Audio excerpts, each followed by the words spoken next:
கொடுக்குறாங்கிறாங்க. என்ன கொடுக்குறாங்க? அவங்க கொடுத்த மாதிரியா கொடுக்குறாங்க? ஒரு கண்டாக்டர் இருக்கிறாரு, அவர் ஒரு ஆள் பார்க்க போனாரு, அந்த கண்ணை வந்து டெஸ்ட் பண்ணு. அந்த கண்டாக்டர் சேரில் உட்கார வச்சு விட்டாரு, மருந்தை ஊற்றினாரு. கேட்டாரு டாக்டர் மருந்துக்கு எப்படி இருக்குது அப்படின்னு சொல்லி. அந்த ஆள் சொன்னார், நல்லா இனிக்குது டாக்டர். இது ஒன்னே எரிக்கும் அல்லது குளிர்ச்சியா இருக்கும், அப்படிதான் இருக்கும். என்ன இனிக்குதுங்க? அந்த ஆள் சொன்னார், நீங்க எங்க என்னுடைய கண்ணில ஊதுறீங்க டாக்டர்? வாயில ஊதிங்க. அவருக்கு கண்ணியது வாயு இப்ப தெரியல. இப்படி இருக்கிறாங்க இப்போ. ஆனா அந்த நபிமார்கள் கொடுத்தாங்க பாருங்க ட்ரீட்மெண்ட், அந்த வழிமார்கள் கொடுத்தாங்க பாருங்க ட்ரீட்மெண்ட், அதெல்லாம் அதிசயத்தக்கது, வியக்கக்கூடியது. இதைத்தான் நம்ம மஹிதம் பொழுதுல சொல்லப்பட்ட எல்லாமே பாருங்க குர்ஆன் ஹதீஸுடைய ஆதாரமுடைய பின்னணியில் தான் அமைந்திருக்கிறது. எந்த ஒன்றும் குர்ஆனுக்கு முரண் ஹதீஸுக்கு முரண்ங்கிறத பார்க்கவே முடியாது.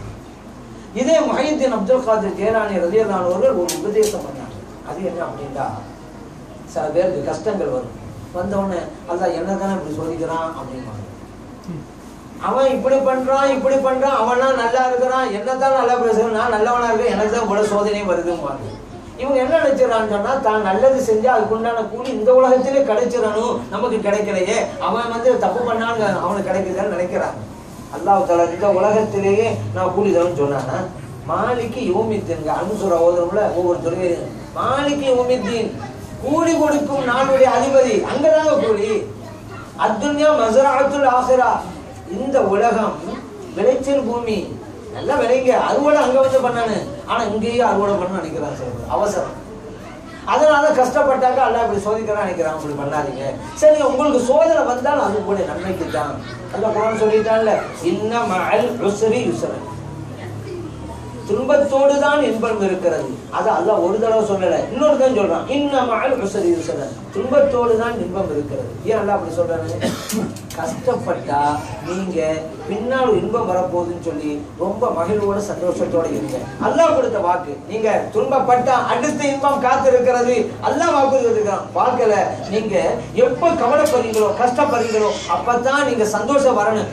கஷ்டப்படுறாங்க, அல்லாஹ் சொல்லிட்டா கஷ்டம் வந்தா ஒரு இன்பம் வரப்போகுது, அப்பாடா எனக்கு இன்பம் வரப்போகுது எதிர்பார்த்துக்கிட்டு.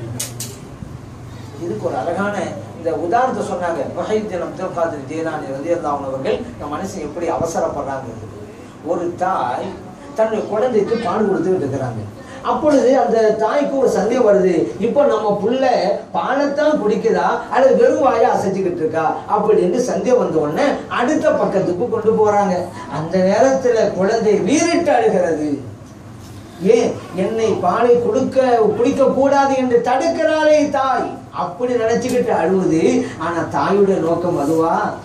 தான் குழந்தை பால் குடிக்க கூடாதுன்னு சொன்னா எடுத்தாங்க அந்த குழந்தையோட வாய கிடையாது. இப்ப குடிக்கிறதை விட அதிகமா குடிக்கணுங்கிறனாலதான் அடுத்த பக்கம் கொண்டு போறாங்க. அதிக நன்மை கொடுக்க வேண்டும் என்று தாய் கருதுகிறாள். ஆனா குழந்தைக்கு அது புரியல, அழுவுது.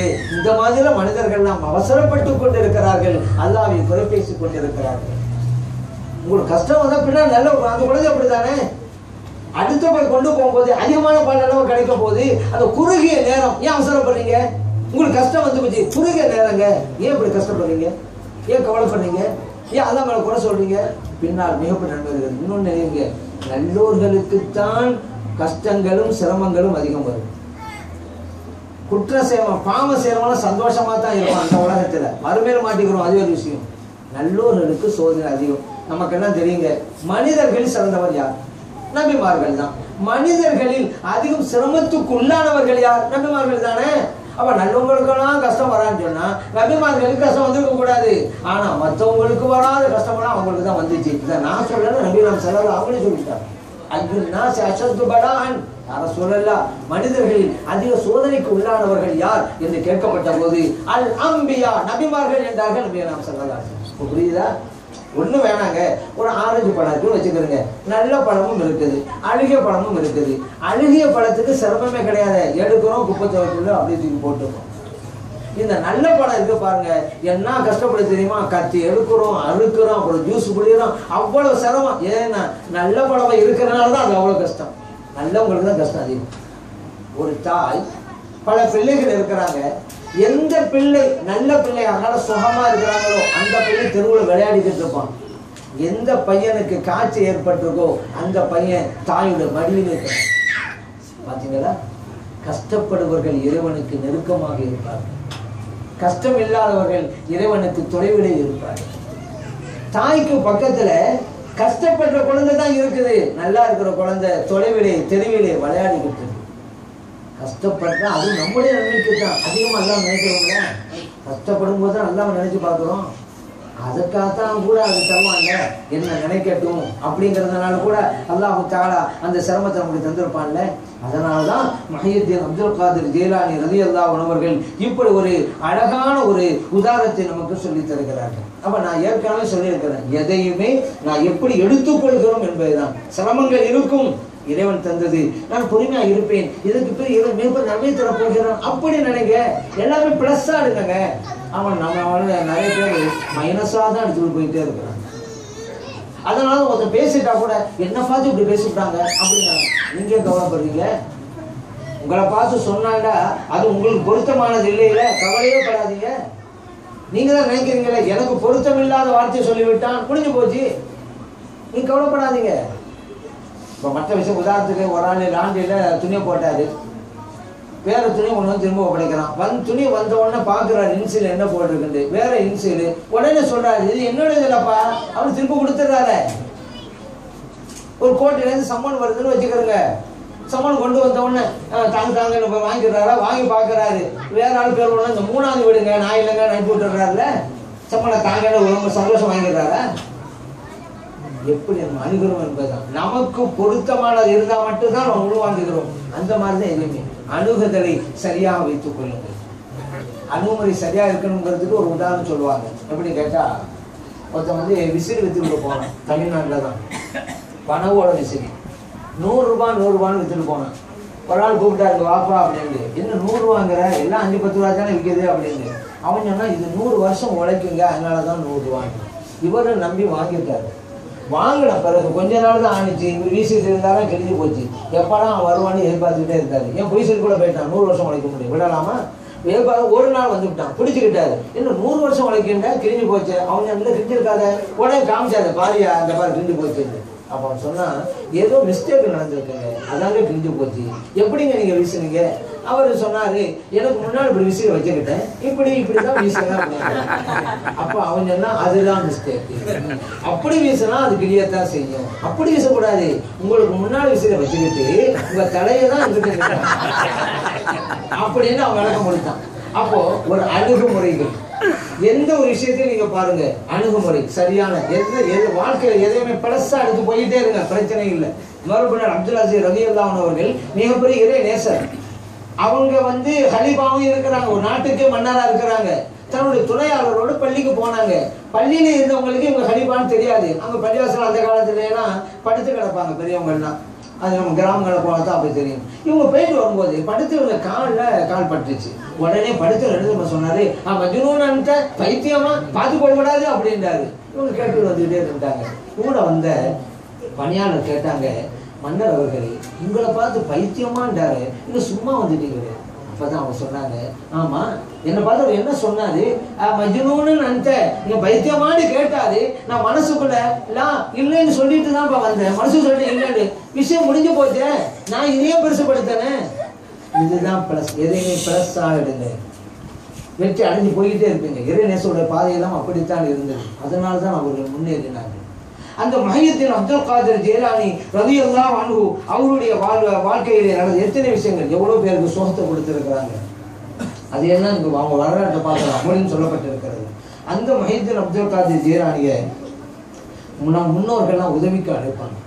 இறை நேசர்களை நம்ம உழைக்க அழிச்சாக்கா அவங்க அல்லாஹ் நமக்கான துவா செய்வாங்க. யா அல்லாஹ் என்னை இவர் கூப்பிட்டுட்டாரு, உதவி வேணும்னு சொல்லிவிட்டாரு, அதனால உடனே அவர் உதவி செய்ய அப்படிம்பாங்களா, அல்லாஹ் உடனே உதவி செஞ்சிடும். நம்ம கேட்டா உடனே கிடைக்கும் உத்தரவாதம் இல்லை. ஏன் நம்ம நேரம் அப்படி இருக்கு, அல்லாட்டா கேட்ட உடனே தகுந்த ஒரு நிலைக்கா நம்ம இருக்கிறோம் இல்லையே. அந்த லெவலுக்கு வந்துட்டா பிரச்சனை இல்லை, அந்த லெவலுக்கு இல்லையே. ஆனா இறை நேசர்கள் அல்லாட்ட கேட்டா கொடுத்தான் ஆகணும். ஏன் அப்படின்னு கேட்கலாம். அல்லாஹ் கொடுத்த வாக்குறுதி அது. வலக்கும் ஃபீஹா மா தஷ்தஹி அன்ஃபுசுக்கும் வலக்கும் ஃபீஹா மா ததஊன். இறை நேசர்களே, மறுமையிலே, ஃபீஹாண்டா மறுமை, மறுமையிலே அந்த கபருடைய வாழ்க்கையிலிருந்து தொடங்கிற மறுமை. இந்த மறுமையிலே நீங்கள் என்ன விரும்புகிறீர்களோ அது உங்களுக்கு கிடைக்கும், எதை நீங்கள் கேட்கிறீர்களோ அதுவும் கிடைக்கும். தத்தஊன கேட்பது, நீங்கள் கேட்பதும் கிடைக்கும். அல்லாஹ் வாக்கு கொடுத்துட்டான். நம்ம இவங்கள்ட்ட கேட்போம், அல்லாஹ்ட்ட சொல்லுவாங்க என்கிட்ட வந்து இதை கேட்டு விட்டாரு எப்படியான கொடுத்துரு யாரெல்லாம் பாரு அல்லாஹ் தந்துருவான், வேற வழி இல்லை. ஏன் அல்லாஹ் வாக்கு, அதனால தான் கேட்கிறோம்.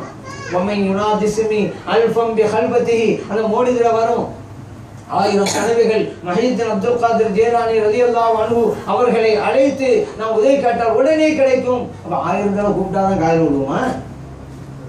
ஒரு தடவை கூப்பிட்டா போதுங்க. அப்படியே 1000 தடவை, 1000 தடவைகள் அழைத்தோம் என்கின்ற நற்பேரு நமக்கு கிட்ட வேண்டும் என்பதற்காகத்தான். நீங்க ஒரு தடவை சொன்னா காதல் விழுந்துடும், அது பிரச்சனை இல்லை.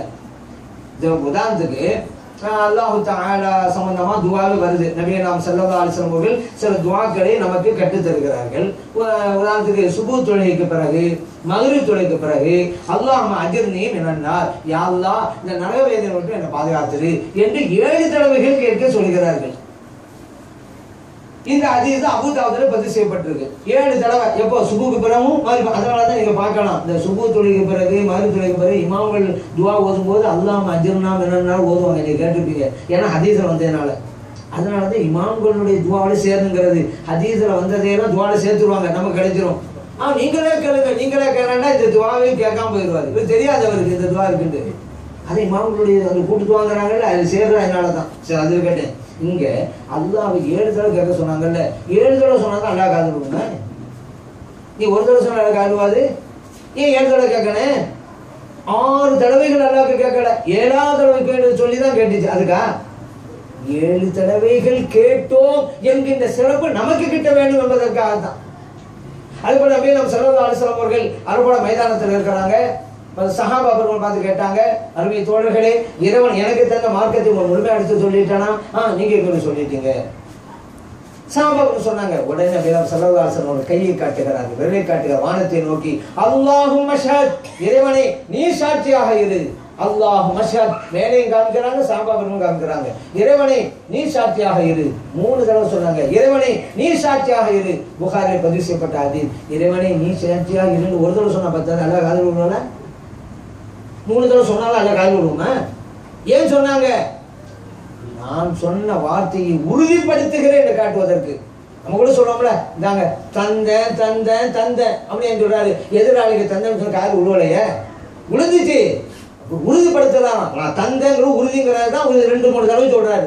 அந்த மாதிரி தாங்க அங்க இங்கேயும் 1000 தடவை சொல்வது. அதனாலதான் இந்த தாற்பயங்களை புரிந்தவர்கள் வெற்றி அடைந்து விட்டார்கள், புரியாதவர்கள் தோல்வி அடைந்து விட்டார்கள். புரிந்து கொண்ட நல்ல புத்திமான்கள் புண்ணியம் சுமந்து கொண்டார்கள் என்று ஒரு பாடலை கேட்டிருப்பீங்க. யாரெல்லாம் புரிந்து கொண்டார்களோ அவர்கள் எல்லாம் வெற்றி அடைந்தார்கள், யாரெல்லாம் புரியவில்லையோ அவர்கள் எல்லாம் தோல்வி அடைந்தார்கள். அல்லாஹு தஆலா நம்மை புரிந்து கொண்ட நன்மக்களில் ஆக்கியிருக்கிறான். அந்த ஒன்றுக்கே அல்லாஹ்வுக்கு நம்ம நன்றி செலுத்தணும். இதெல்லாம் சுன்னத் ஜமாத் கொள்கையில் இருந்தால்தான் மறுமையில் நமக்கு வெற்றி கிடைக்கும். அதுதான் மறுமையிலே வெற்றி பெறுகின்ற கூட்டம் என்று நபியே நாம் ஸல்லல்லாஹு அலைஹி வஸல்லம் சொல்லிட்டாங்க. அதிலே நம்மை அல்லாஹ் வச்சிருக்கிறான். மனிதனாக பிறக்க வைத்தான், முஸ்லிமாக இருக்க வைத்தான். கண்மணி நாயகம் ஸல்லல்லாஹு அலைஹி வஸல்லம் அவருடைய உம்மத்திலே நம்மை கொண்டு வந்தான், சுன்னத் ஜமாத்திலே இருக்க வைத்தான். நீங்க முன் சொன்ன அனைத்து பலன்களையும் அடைய வேண்டுமானால் நீங்க சுன்னத் ஜமாத்தில் இருக்கணும். சுன்னத் ஜமாத்தில் இருந்தாதான் மனிதனாக பிறந்த பலனை அனுபவிக்க முடியும். சுன்னத் ஜமாத்தில் இருந்தாதான் நீங்க முஸ்லிமா இருக்கிற பலனை அனுபவிக்க முடியும். சுன்னத் ஜமாத்தில் இருந்தாதான் நீங்க இந்த உம்மத்தை முஹம்மதியாவில் இருக்கிற பலனையும் அடைய முடியும். எல்லாம் அந்த இறைவனுக்கு நன்றி செலுத்துவோம். அல்லாஹு தஆலா நம்முடைய இரு உலக வாழ்க்கையும் மகிழ்ச்சிகரமான, வளமான, சந்தோஷமான வாழ்க்கையாக அமைத்து தந்துடுவானாக. இறைவன் நம்முடைய கஷ்டங்கள் நஷ்டங்கள் அனைத்தையும் நீக்கி விடுவானாக. ஆமீன்.